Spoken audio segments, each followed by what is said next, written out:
Evan Engram, the other player that I want to highlight here, Jamie, 165 for you.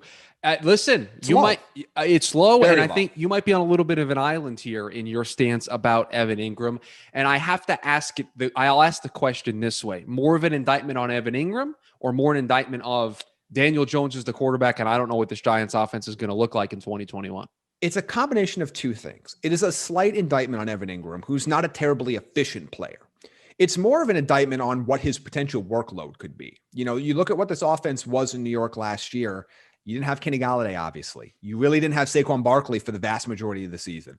So you didn't have Kadarius Toney.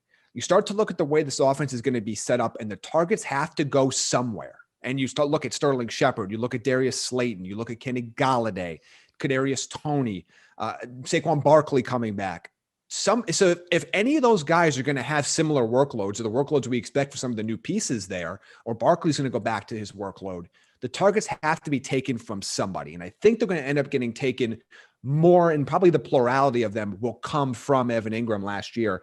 He had a 21.1% target share last year. That is pretty massive for a tight end, particularly one that is as inefficient and as, let's just say, hit or miss as Evan Engram is.